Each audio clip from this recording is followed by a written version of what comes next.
critics in the rap industry don't know how this guy has a career. They're like, it's just like the most bland, monotone rapping of the lyrics we've heard 8 million times. But, the industry's so heavily controlled, and, they basically just brought this guy to LA and gave him a golden ticket in the rap industry. Para que se asustan será pa' mejor. Es el pueblo entero el que ya está gritando. Viva la revolución.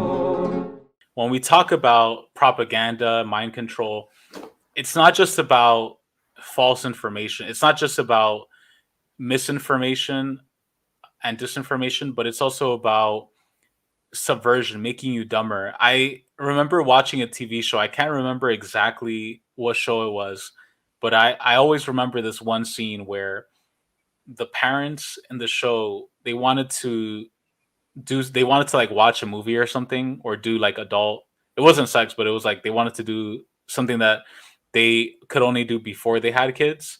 So the parents were like, oh, let's just give the kids Robitussin and sing them a lullaby and put them to sleep, and then we can do that. And that's how I kind of view how the elites view us. Where like they give us our Robitussin, they give us our little, our coping mechanisms, like Friday nights and club. And I've been there, guy. I say this not as like a Puritan. Like I've been that guy where I live for Friday night. I live for getting fucked up and going to the club and forgetting about all my problems. But they kind of have us pacified and dumbed down so that we don't see the bigger picture. They make our attention span shorter. They lower the vibration of music. I had a great conversation with somebody recently about Islam and music. And one of the things that I find fascinating is that one of the Zionist talking point propagandas is that, oh, Muslims hate music. They're against music. So they're against culture and art. And it's a complete subversion and lie. That's not true. If you look at the hadiths, if you look at the Islamic commentary on music, it's not that Muslims are against music. It's that they're against the power of music, because they recognize that music is very magical. Music, it taps into these sounds that you create through an instrument or in your laptop or whatever. They literally create emotion. They make you feel a certain vibration. They tap into certain frequencies, and you can control masses. Like if you go to a concert, everybody's singing the same lyric. It can be, it's kind of like when you go to a protest. Like if you guys have ever been to a protest and everybody's like in the same wave. Like I remember I went to one protest and we were all like on the same wavelength, and it felt amazing, electrifying. Like the hairs on my arm started going up. Like I felt like a literal current going through me. But you see that these artists tap into that, like Drake and all these. Yeah, exactly. Like the Muslims, they are so aware of this in their commentary, where they say, look, Western media and propaganda, they know the power of music, where you could get some idiot like Drake or fucking Lil whatever, and they're saying the dumbest crap. And you have millions of people remembering all of these lyrics, singing them together in the concert. And they feel this false sense of unity and like this false sense of togetherness, but it's such a low vibrational, low frequency connection, and it's like what. So then they tap in. Music and media is so powerful. Even this one guy, I suggest you guys all check him out. His name is Lyor Cohen, Lyor Cohen. Big time. He's a U.S. record executive, entrepreneur. This guy has been involved with some of the biggest hip hop labels. He's a very big music executive, Warner Music Group, Def Jam, and even going back to Death Row Records. A lot of the hip hop industry, in particular in the 80s, was completely subverted by Israeli intelligence. There is so much information. Yeah, Lyor Cohen. This guy's like a billionaire.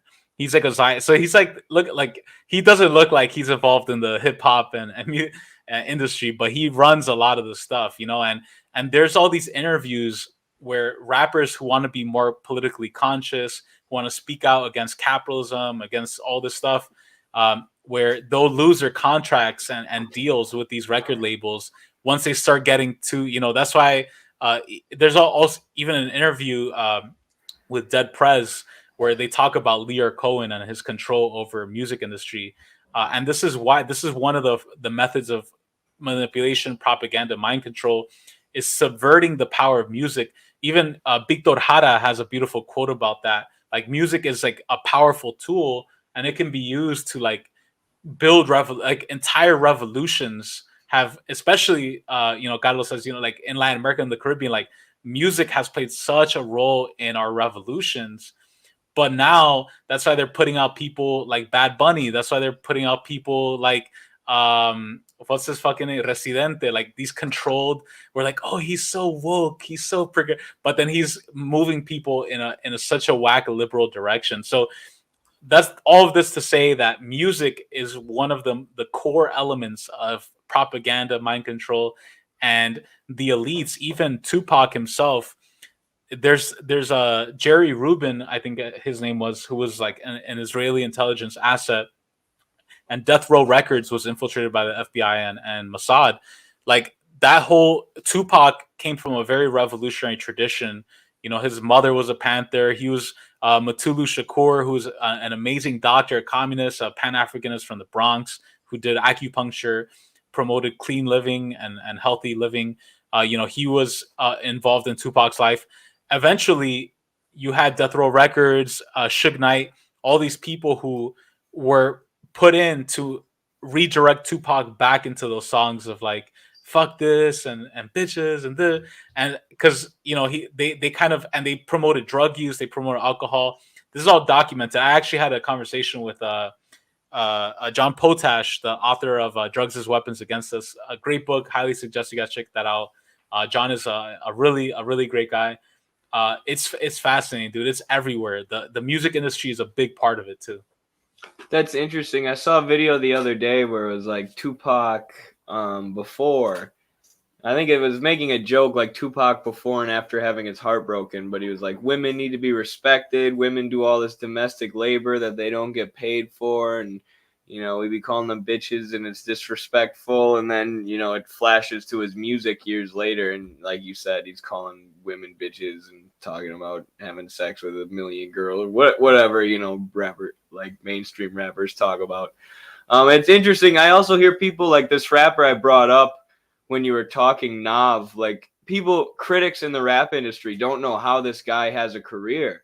They're like, it's just like the most bland, monotone rapping of the lyrics we've heard 8 million times. But, the industry's so heavily controlled, and, they basically just brought this guy to LA and gave him a golden ticket in the rap industry.